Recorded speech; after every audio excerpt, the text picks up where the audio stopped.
want to show you the most honest AI video workflow I'm using right now. Not the perfect one, not the future one, just what actually works today. This isn't about tools, it's about order, and I'm learning this as I go.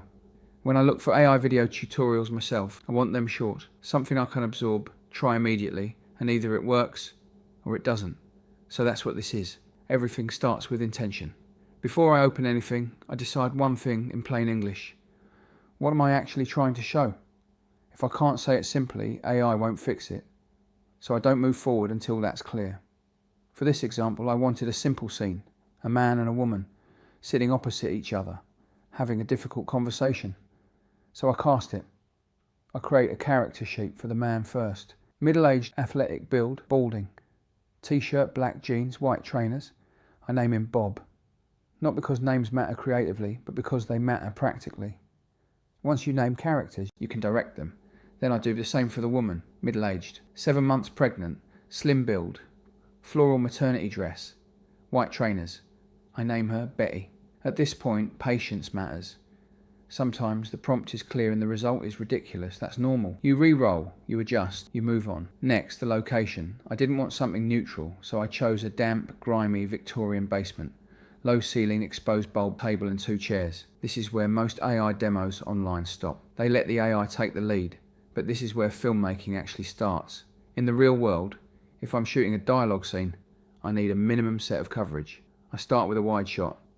Then I animate it with a slow push in to draw the audience in. Then I move to an over-the-shoulder from Bob to Betty. And this is where things get interesting, because this looks simple, but it's hard to execute. AI will happily restage the scene unless you tell it not to, so I have to be explicit. Same positions, same blocking, camera change only. Betty delivers her line.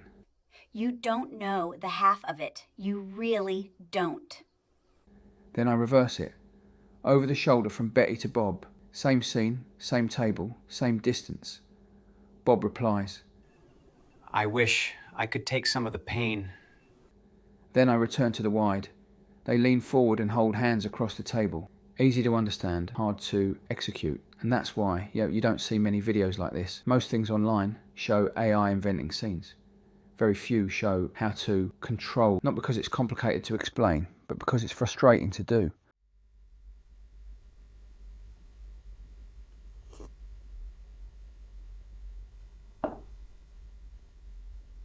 Did you tell her? I didn't think it mattered. That wasn't the question.